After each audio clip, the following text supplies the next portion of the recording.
할렐루야. 오늘은 죄를 인정한 곳에 넘치는 은혜라는 제목으로 하나님 말씀 나누려고 합니다. 특별히 하나님 안에서 우리의 죄를 진실되게 자복함을 통해서 바로 그때 부어주시는 하나님의 그 넘치는 은혜를 많이 누리고 많이 여러분들이 품고 나아갈 수 있는 그런 예배가 될 수 있길 주님의 이름으로 축원합니다. 오늘 본문 말씀은 사도 바울이 로마교회 그 성도들을 향해서 특별히 율법에 대한 그 부분을 가지고 권면의 말씀을 드리는 그런 내용입니다. 사실 사도 바울 이전에 이 율법에 대한 내용들을 가지고 예수님께서도 공생의 기간 사역하실 때 많은 유대인들과 좀 논쟁을 많이 벌여왔기 때문에 늘 예수님과 유대인 사이에서는, 특별히 바리새인들과 서기관들 사이에서는 늘 대척점에 서 있는 그런 지점들이 있으셨죠. 그 중에 사실 핵심 사항은 유대인들이 가지고 있던 선민사상이었습니다. 선민사상, 선택된 민족. 우리 유대인들만이 선택된 민족이어서 하나님의 축복은 우리 유대인들에게만 허락된 것이고 이방인들에게는 허락된 것이 아니다라고 하는 그 신념을 가지고 유대인들은 평생을 살아왔습니다. 하지만 예수님께서는 유대인들뿐만 아니라 헬라인이나 이방인이나 가난한 자들이나 병든 자들에게도 하나님을 믿기만 하면 그 믿음으로 말미암아 하나님의 축복을 받을 수 있다고 가르치셨습니다. 유대인들은 그 예수님의 가르침을 도저히 받아들일 수 없었습니다. 하나님께서 그들의 조상인 아브라함을 택하셨고 아브라함뿐만 아니라 아브라함의 자손들, 그 유대인들에게 약속의 땅, 은혜의 땅, 그 구원의 길을 열어주시겠다는 그 신념만을 붙들고 평생을 살아왔는데, 아니 그 조상의 시대까지 생각하면은 수천 년 동안 유대인들이 그렇게 살아왔는데 예수라는 그 젊은 30대 초반의 청년이 갑자기 나타나서, 그것도 메시아라고 하면서 다시 오실 하나님이라고 하면서 이렇게 나타나서 그동안 지금까지 유대인들이 지켜왔던 어떤 신념, 어떤 계명들, 율법들을 다 무너뜨리려고 하는 그런 사역의 자리 가운데 지금 예수님이 나아가시는데 도저히 그 예수님의 말씀을 받아들일 수 없었다라고 하는 것입니다. 하지만 그 예수님께서는 이 율법에 대한 생각들을 분명하게 유대인들에게 말씀하셨는데요. 이 율법에 대한 생각, 마태복음 5장 17절에 예수님께서 말씀하셨습니다. 뭐라고 말씀하셨는지 우리 한 목소리로 읽도록 하겠습니다.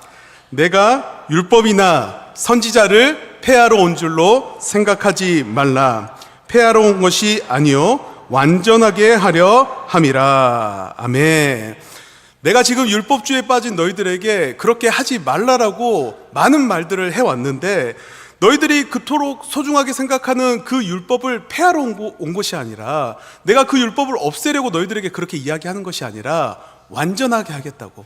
너희들의 그 전통과 너희들이 그동안 해왔던 열심, 그리고 너희 조상 때부터의 어떤 그 헌신이 아무 의미 없게 지금 하려고 내가 지금 너희들에게 이야기하고 있는 것이 아니라, 하나님께서 인간의 몸으로 이 땅에 지금 나를 보내셨는데 하나님께서 이 땅에 오신 그 이유와 목적을 분명하고 또한 완전하게 이루려고 내가 지금 너희들을 향해서 율법에 대해서 그렇게 하지 말라라고 이야기했다라고 하는 것입니다.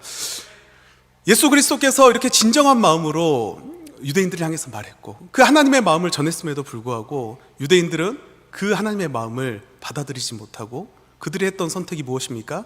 예수 그리스도를 십자가에 못 박아 죽여버린 선택을 하게 됩니다. 그리고 이런 비슷한 논쟁을 이제는 사도 바울 시대에도 계속 이어져 갑니다. 유대인들이 하나님께서 주시는 그 십계명을 더욱더 세분화해서 613가지나 되는 세부 항목으로 만들었지 않습니까? 그리고 그 613가지나 되는 그 율법들을 잘 지키는 것이 구원의 길로, 은혜의 길로 나아가는 유일한 방법이다 라고 생각하면서 살아갔습니다.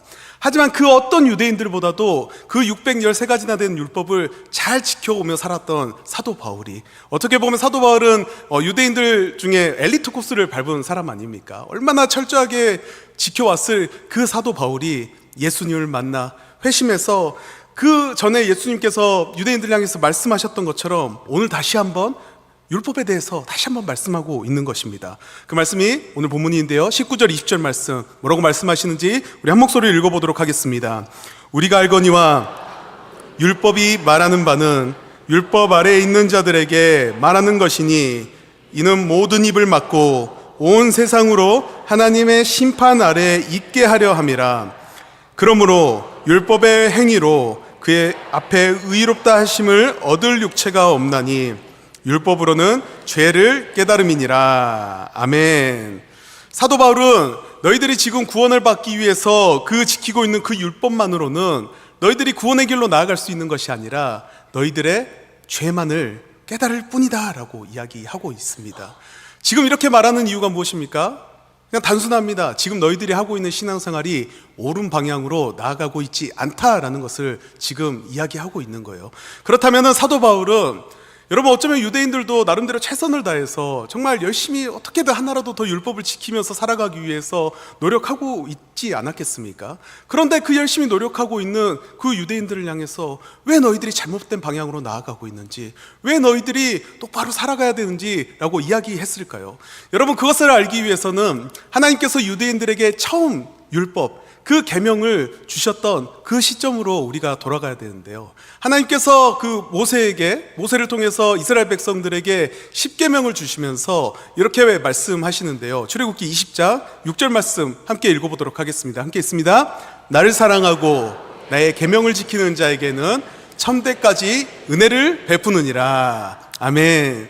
여러분 우리가 이 말씀을 볼 때 그 뒤에 나와 있는 천대까지 은혜를 베푸느니라 라고 하는 그 말씀에 많이 우리가 감동을 받지 않습니까? 그런데 천대까지 은혜를 베품을 받은, 우리가 천대까지 은혜를 받으려면은 그 앞에 두 가지 조건이 존재합니다. 나를 사랑하는 것, 주 여호와를 사랑하는 것, 그리고 주 여호와께서 주시는 계명을 잘 지키는 것. 여러분 이 두 가지를 잘 해야 된다는 거죠. 그런데 하나님께서 이 계명을 주실 때, 너희들이 지켜야 될 것들 계명을 주실 때 그냥 이 계명을 지키면 너희에게 천대까지 은혜를 베풀 거야 라고 말씀하신 게 아니라 그 앞에 전제사항, 나를 사랑하라라고 말씀하신 거예요. 그러니까 하나님께서 계명을 주시는 이유가 뭐냐면 하나님을 향한 사랑의 표현, 그러니까 계명을 잘 지키는 것이 하나님을 향한 사랑의 표현의 어떤 그런 방식이 되기를 원하셨던 거예요. 그리고 하나님만 이렇게 말씀하신 것이 아니라 이제 신약으로 넘어와서 예수님 또한 똑같은 말씀을 하시죠. 요한복음 14장 15절에 예수님께서 이렇게 말씀하십니다. 너희가 나를 사랑하면 나의 계명을 지키리라.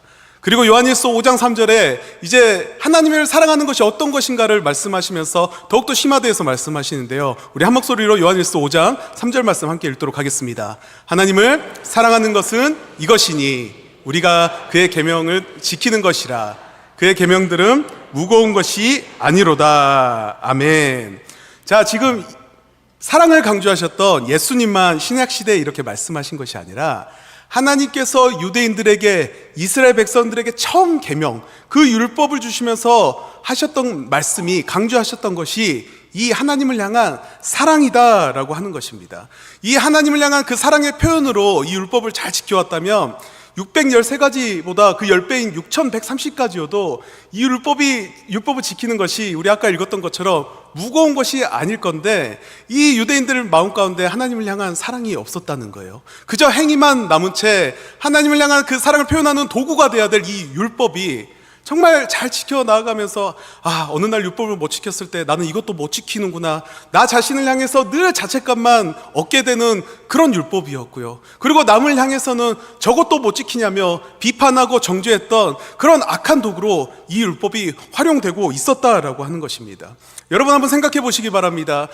지금 대신반기가 계속 보내고 있지 않습니까? 저희 광에서는 그 예전에 1년에 한 번씩 목사님 모시고 하나님 안에서 말씀 듣고 대신방 받는 가정에서 그렇게 받는 것을 다시 회복하자라는 의미에서 가정으로 좀 많이 가고 있는데요. 어떤 젊은 집사님 가정 가니까 그 큰 액자에 그 우리 가족이 지켜야 될 규칙 하면서 10가지가 이렇게 나와 있더라고요.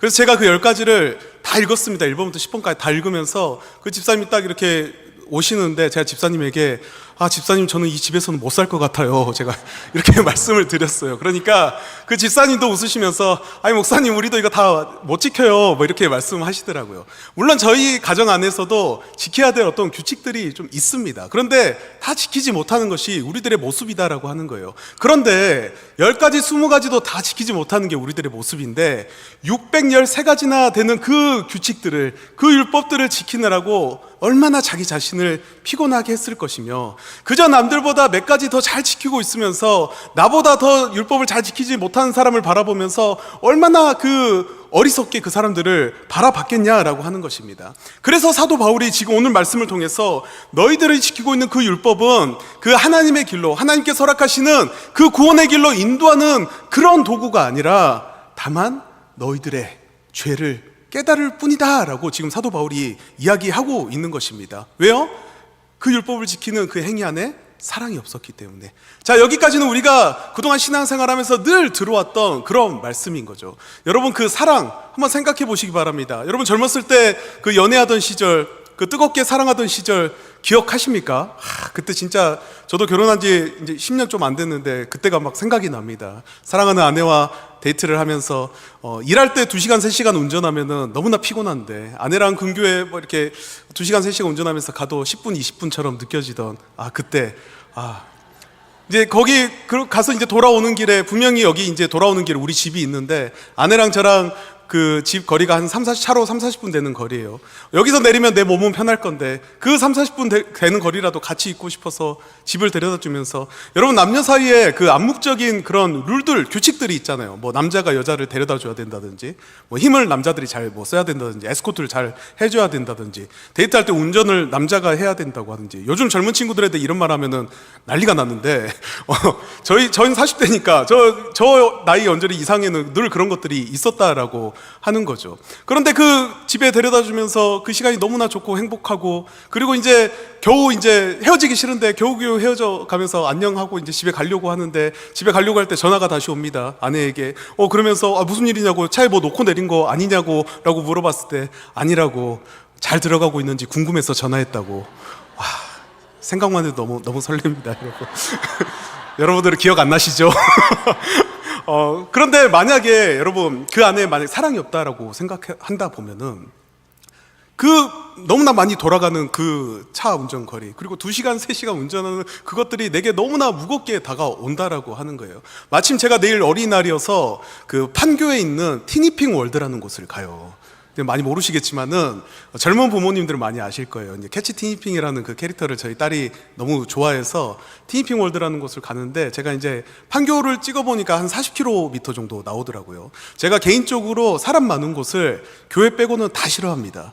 어린이날 때 거기 가면 얼마나 사람이 많을 것이며 또 오고 가는 길이 아침에 갔다가 밤 늦게 돌아와야 되는데 얼마나 복잡할 것이며 그냥 속으로 그냥 가까운 인천대공원 가서 아이가 아직 어리니까 거기 동물원이 있잖아요. 작은 동물원 가서 동물도 보면서 그냥 싱싱이 타면서 공놀이도 하고 그냥 가볍게 바람 쐬면서 돌아오면 좋겠는데 여러분 제가 생각했다는 게 아니라 예를 들어서 그렇게 이야기한다는 거예요. 제가 사랑이 없어서 그렇게 생각한다는 게 아니라 그 아빠들이 합리적으로 생각할 수 있는 그런 생각들입니다. 그런데 만약에 사랑이 없으면 자녀를 향한 그 가족을 향한 사랑이 없으면 그 방금 제가 말씀드렸던 모든 조건들이 다 되게 무거운 짐처럼 다가올 건데 그 안에 사랑이 있으면은 물론 몸은 힘들겠죠. 다녀와서 내일 다음날 새벽 예배 가려면 몸은 힘들겠죠. 하지만 그 안에 부어지는 그 풍성한 즐거움과 기쁨이 있다라고 하는 것입니다.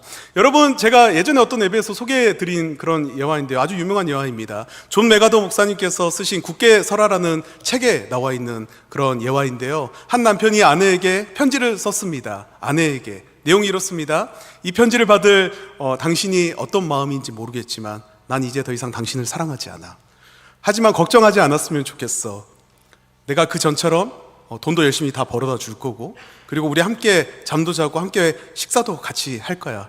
함께 드라이브도 하고 그리고 자녀들에게 좋은 오빠도 예전처럼 계속 되어줄게. 하지만 난 이제 당신을 사랑하지 않아.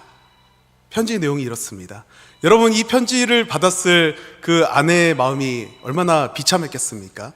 혹시 이 편지의 내용을 방금 들으시고 가만히 생각해 보니까 그 남편 역할도 잘한다고 하고 좋은 아빠 역할도 잘한다고 하고 거기에다가 그 돈도 기존처럼 잘 벌어다 준다고 하는데 이 정도면 된 거 아니야? 라고 생각하시는 그 편지를 받고 어떤 아내가 그렇게 생각하겠습니까?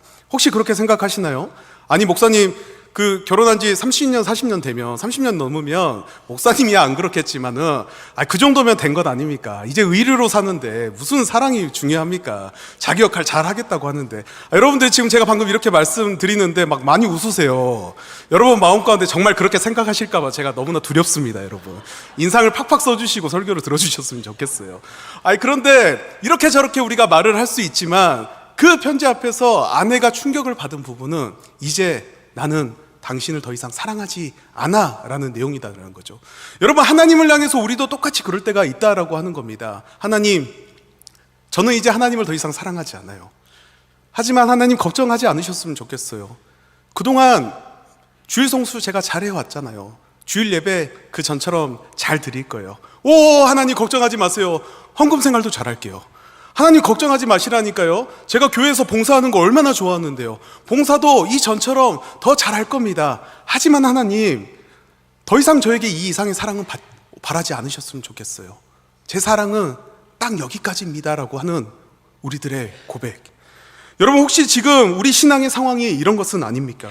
우리가 가장의 역할은 잘한다고, 잘 해오겠다고, 앞으로도 잘하겠다라고 말을 하면서 더 이상 당신을 사랑하지 않아라고 고백했던 그 남편의 마음처럼 신앙생활을 하고 있지는 않습니까? 사랑하는 성도 여러분, 여러분들에게 주어진 율법 아닌 율법 같은 뭔가 지켜야 될 것만 같은 그런 것들이 여러분들을 하나님을 사랑하게끔 하는 그 사랑의 도구입니까? 아니면 여러분들이 짓고 있는 그 죄만 깨닫게 하는 도구입니까? 이 시간 여러분들이 지키고 있는 것들이 여러분들에게 어떻게 나아가게 하는지 여러분들 다시 한번 마음속으로 떠올려 보시기 바랍니다. 자, 이제 사도 바울은 하나님을 향한 그 진정한 사랑이 없는 자기들만의 어떤 신앙생활을 하고 있는 그 로마 교회 유대인들과 혹시나 이런 삶을 살아가고 있을 오늘을 살아가는 우리들에게 정말 마음을 다해서 깨달음이 있는 중요한 말씀을 지금 계속해서 전하고 있는데요. 오늘 본문 21절과 22절 말씀입니다. 우리 한 목소리로 읽도록 하겠습니다. 이제는 율법 외에 하나님의 한 의가 나타났으니 율법과 선지자들에게 증거를 받은 것이라. 곧 예수 그리스도를 믿음으로 말미암아 모든 믿는 자에게 미치는 하나님의 의니 차별이 없느니라. 아멘. 자, 무슨 말씀입니까? 지금 한마디로 이제 더 이상 그 21절 이전의 상태인 그 율법에 머무르지 말고 예수 그리스도를 믿는 믿음으로 그 은혜의 자리 가운데 나아가라라고 지금 말씀하고 있는 것입니다. 예수 그리스도를 믿는 그 믿음으로 인해 우리에게 하나님의 의가 나타날 수 있는데 그 하나님의 의가 있는 자리로 지금 나아가라라고 지금 사도 바울이 그리고 우리 오늘 살아가는 우리들에게 지금 말씀하고 있는 거예요. 그리고 중요한 것은 그 믿음으로 인해 오는 하나님의 의는 그 누구에게나 차별이 없이 그 믿음으로 말미암아 우리에게 지금 올 수 있다라고 지금 말씀하고 있는 것입니다. 믿음.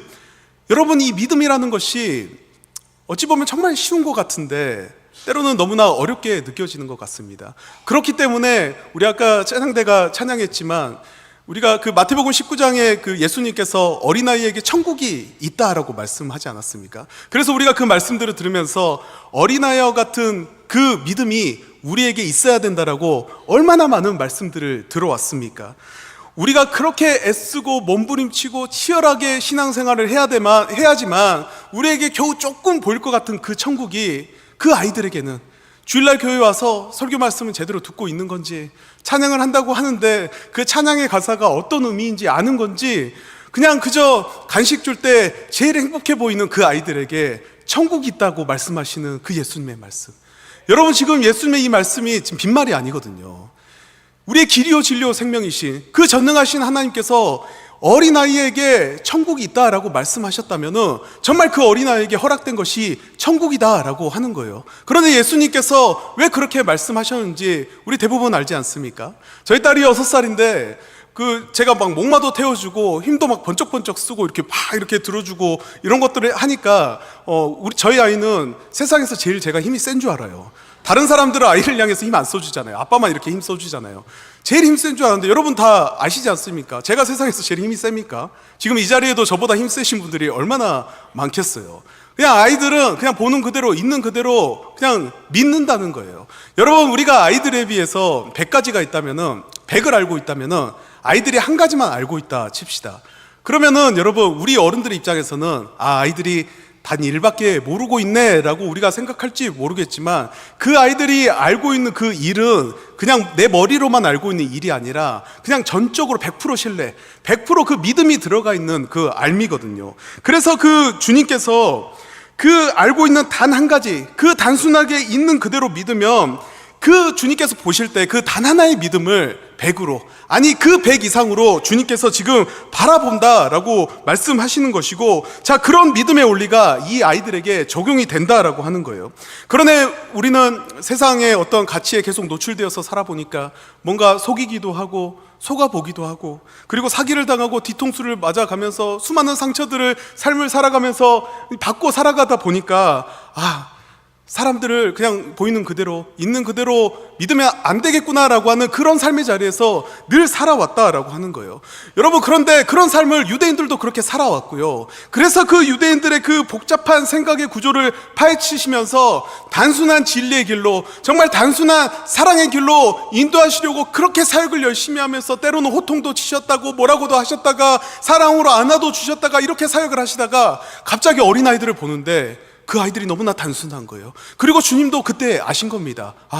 이 아이들에게 천국이 있구나, 이 아이들에게 진정한 사랑이 있구나 라고 주님께서 아셨기 때문에 그렇게 말씀하셨던 겁니다. 여러분, 우리는 이미 다 커버렸습니다. 어른이 되어버렸어요. 어린아이와 같이 되시기 바랍니다. 아무리 이야기해봤자 여러분, 우리가 어린아이가 될 수 있습니까? 결코 쉽지 않은 일입니다. 그렇기 때문에 이 시간 우리가 마음속으로 품어야 될 생각은요, 우리가 다시 어린아이가 될 수는 없지만은 내가 처음 그 주님을 만났던 그 사랑을 떠올릴 수 있는 자리, 하나님께서 나에게 그 은혜를 주셨던 그 은혜를 떠올릴 수 있는 자리로 우리가 늘 나아가야 됨을 여러분 기억하시기 바랍니다. 우리 따라합시다. 맞다. 맞다. 물건을 잃어버렸을 때만 맞다라고 하는 게 아니라, 차에 휴대폰을 놓고 왔을 때만 맞다라고 하는 것이 아니라, 맞다, 하나님께서 그때 나에게 그런 사랑을 주셨었지. 맞다, 하나님께서 나에게 그때 그런 풍성한 은혜를 내게 주셨지라고 하는 그 사랑과 은혜를 떠올릴 수 있는 그 자리로 늘 나아가시길 주님의 이름으로 축원합니다. 자, 그러면 그 사랑을 떠올릴 수 있는 자리가 어떤 자리일까요? 그냥 말씀 잘 듣고 잘 보고 기도 열심히 하면 그런 자리로 나아갈 수 있는 것이겠습니까? 자, 우리 한번 따라해 보겠습니다. 내가 죄인임을 인정하는 자리. 한 번에 따라해 볼까요? 내가 죄인임을 인정하는 자리. 아멘. 자, 사도 바울이 로마서 5장 20절에 이렇게 말씀하고 있습니다. 함께 읽어보도록 하겠습니다. 율법이 들어온 것은 범죄를 더하게 하려 함이라. 그러나 죄가 더한 곳에 은혜가 더욱 넘쳤나니. 아멘. 죄가 더한 곳에 은혜가 넘쳤다라는 말씀. 여러분, 이 말씀은 죄를 많이 지은 곳에 은혜가 막 자연스럽게 넘쳤다 그런 말씀이 아니고, 율법이 들어오면은 우리에게 범죄가 더해질 수밖에 없는데, 바로 그때 내가 죄인인 것을 발견하고 알아가면 알아갈수록 하나님의 은혜가 아니면 저에게 선한 것이 나올 수가 없습니다. 하나님, 내가 범죄함으로 저는 말라 비틀어진 가지 같은 존재여서 나 혼자서는 그 어떤 열매도 맺을 수 없는 존재입니다. 그 어떤 것도 저 혼자 스스로는 할 수 없습니다라는 사실이 처절하게 인정되었을 때, 처절하게 깨닫게 되었을 때, 바로 그때 하나님께서 넘치는 은혜를 부어주신다는 말씀인 것입니다. 여러분, 우리가 절망의 골짜기라는 단어가 있잖아요. 절망의 골짜기. 여러분, 내가 죄인임을 인정할 때 얼마나 절망스러울 것이며 얼마나 내 마음이 어렵고 고통스럽겠습니까? 하지만 그 죄인임을 인정해서 그 절망의 골이 막 깊게 파이면 파일수록 그 깊게 패어진 그 골 속에 하나님의 은혜가 막 이렇게 부어져서 내 마음 가운데 깊게 자리 잡히게 된다라는 그런 말씀인 거예요. 여러분, 어떤 식당 가니까 이 동전 모양의 어떤 휴지 같은 게 나오더라고요. 이거 뭔가요? 이게 물티슈잖아요. 저 처음에 몰랐어요. 그래서 주변에 봅니다. 이게 뭔가라고 하는데 거기에 갑자기 물을 붓더라고요. 물을 부으니까 그 조그만한 동전 같은 휴지 같은 것들이 부풀어 오르면서 내가 찾아야 되는 그 물티슈로 변하는 거예요. 여러분, 이게 너무나 중요한 거예요. 내가 죄인임을 인정했을 때 그렇게 아무것도 아닌 것처럼 말라 비틀어진 상태가 됐는데 하나님께서 바로 볼 때 생수의 강물 같은 은혜를 막 부어주시면서 내가 그 은혜를 다 흡수할 수 있게 되면서 그 제 기능을 하면서 우리가 살아갈 수 있다라고 하는 것입니다. 그런데 내가 죄인임을 인정하지 않고 그 세상의 죄라는 것에 젖어서 이렇게 하루하루 살아가다 보면 하나님께서 은혜를 부어주셔도 이미 내가 젖어 있으니까 그 은혜를 단 한 방울도 받지 못하는 게 우리들의 모습이 될 수 있다라고 하는 거예요. 여러분, 유대인들이 왜 은혜를 받지 못했습니까? 예수님께서 지금 살아계셔서, 메시아가 지금 살아계셔서, 그토록 내가 바라던 메시아가 살아계셔서 내 앞에서 말씀하고 계시는데, 예수님의 제자들이, 그리고 사도 바울이 지금 하나님의 은혜의 말씀들을 내 눈앞에서 전하고 있는데 왜 그들이 하나님의 은혜를 받지 못하고 누리지 못했습니까? 필요 없었으니까. 내가 왜 죄인이야? 나에게 왜 죄가 있어? 내가 그 아브라함 자손인데, 우리 유대인들에게 하나님의 축복이 허락된 것인데 라고 하는 그런 생각. 나는 부족한 것이 없는데 내가 왜 부족해? 내가 왜 죄인이라고 고백해야 돼? 라고 하는 그런 생각. 여러분, 그런 생각들 속에서 계속 살아가다 보니까 그 하나님의 은혜가 필요 없게 됐고요, 그렇기 때문에 그 은혜를 누리지 못하게 되었다라고 하는 것입니다. 죄인임을 인정했을 때 오는 그 부정적인 감정, 그 절망의 감정, 그 두려움의 감정이 싫었던 거예요. 하지만 사도 바울은 우리가 죄인임에도 불구하고 은혜의 자리로 나아갈 수 있는 이유에 대해서 분명하게 오늘 본문 말씀을 통해서 말씀하고 계시는데요, 23절, 24절 말씀 우리 한 마음으로 읽도록 하겠습니다. 함께 있습니다. 모든 사람이 죄를 범하였음에 하나님의 영광에 이르지 못하더니 그리스도 예수 안에 있는 속량으로 말미암아 하나님의 은혜로 값없이 의롭다 하심을 얻은 자 되었느니라. 아멘. 자, 속량이 무슨 뜻입니까? 값을 지불하고 죄를 회방시키는 행위입니다. 여러분, 하나님께서, 주님께서 우리를 속량해 주셨습니다. 왜 우리를 위해서 값을 지불하셨습니까? 우리 죄 때문에. 어떤 값을 지불하셨어요? 십자가에 못 박혀 죽으심으로, 그 죽음으로, 그 피로 우리의 죄값을 지불하신 거예요. 그런데 중요한 것은요, 여러분, 왜 그렇게 죄값을 지불하셨냐는 거예요. 우리가 잘해서요? 아닙니다. 그냥 전적으로 하나님의 은혜로 그 죄값을 지불해 주신 거다라고 하는 거예요. 사도 바울은 에베소서 1장 7절에 계속해서 또 이렇게 말씀하십니다. 함께 읽겠습니다.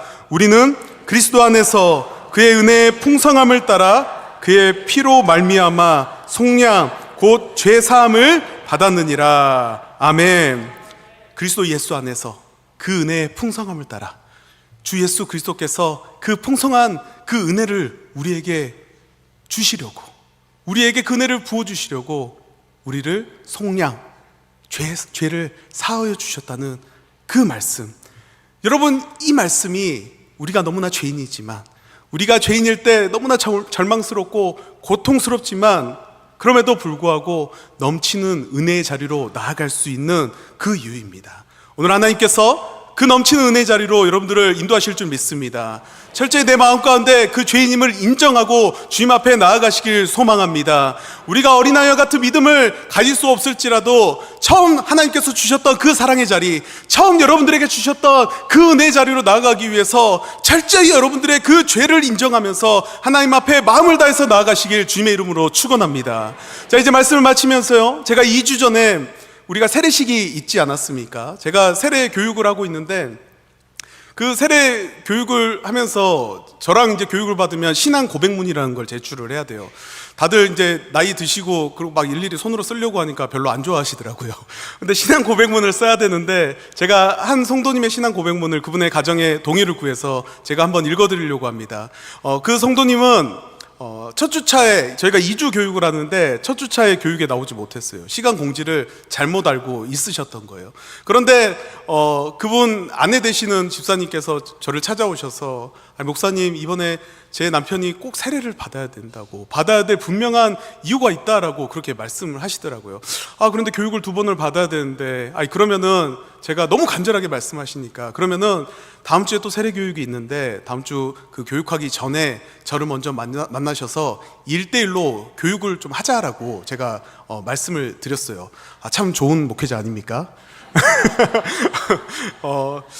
그런데 그분하고 이제 1대1로 만났는데 그분이 그렇게 말씀하시는 거예요.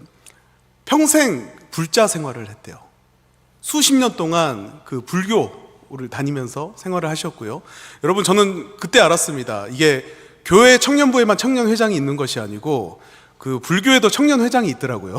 근데 불교 청년회장이 엄청 이렇게 약간 그 급이 있는, 좀 클래스가 좀 다르더라고요. 그래서 불교 회장을 했다는 것은 엄청난 거기 안에 열심이 있고 헌신이 있었다는 거죠. 그런데 그분이 계속 그 커리큘럼에 왜 세례를 받으려고 하십니까? 예배가 무엇입니까? 뭔가 찬양과 경배가 무엇인가요? 뭐 이런 것들 제가 계속 이야기했을 때 그 세례를 왜 받겠습니까? 라고 하는데 막 반 울먹거리시면서 저한테 했던 내용이 이 신앙 고백문 안에 들어있는 내용이에요. 제가 읽어드릴게요. 나는 아들의 갑작스러운 질병으로 인해 아들이 하늘나라로 떠나기 3일 전에 아내의 손을 잡고 새벽 기도에 나갔고 죽기 이틀 전에도 나갔는데 집에 돌아갈 때 아내의 손을 잡고 주님의 제자가 되겠다고 고백했습니다. 사랑하는 아들을 하나님 품으로 먼저 보내고서야 내가 지은 죄가 많은 걸 느꼈으며 아내의 간증을 듣고 아내가 신앙생활을 진심으로 하고 있는 것을 바라보며 아들과의 약속을 지키기 위해 내 마음의 무거운 죄를 주님 앞에서 회개하여 새로운 삶을 살아가고자 그 높은 교회라는 문턱을 넘어왔습니다. 앞으로는 열심히 하나님을 섬기며 육신은 부모로부터 왔지만 영은 하나님께 온전히 드리는 그런 사람으로 살아가고자 합니다. 이제 교회에 오면 천국 같고 아들과 함께 있는 것 같아 좋습니다. 제가 우리 가정의 마지막 구원받는 자입니다. 남은 삶을 살아갈 때 오직 하나님만 바라보며 천국 소망을 바라며 살아가겠다고 다짐합니다. 감사합니다. 아멘. 여러분, 이 신앙 고백문을 읽는데 제가 오늘 말씀 준비하면서 이 구절이 너무나 제 마음속 깊이 들어왔어요. 내 마음의 무거운 죄를 주님 앞에서 회개하여 새로운 삶을 살아가고자 그 높은 교회라는 문턱을 넘어왔다는 고백. 교회라는 문턱이 평생을 불교 신자로서 살아왔기에 너무나 높았던 것 같습니다. 그런데 어떤 계기가 되었던지 나의 죄를 하나님 앞에 고백하고 그리고 새 삶을 살아가고자 그 교회의 문턱을 넘었더니 이제는 교회만 오면은 천국 같다라고 하는 그 믿음의 고백. 여러분, 이것이 2주 전에 그 세례를 받았던 한 성도에만 적용되는 고백입니까? 다 우리가 했던 고백 아닙니까? 우리가 하나님 앞에서 다 받았던 은혜 아닙니까? 이 시간 이 신앙 고백문이 다른 사람의 신앙 고백문이 아니라 초신자의 신앙 고백문이 아니라 나의 신앙 고백이 될 수 있길 소망합니다.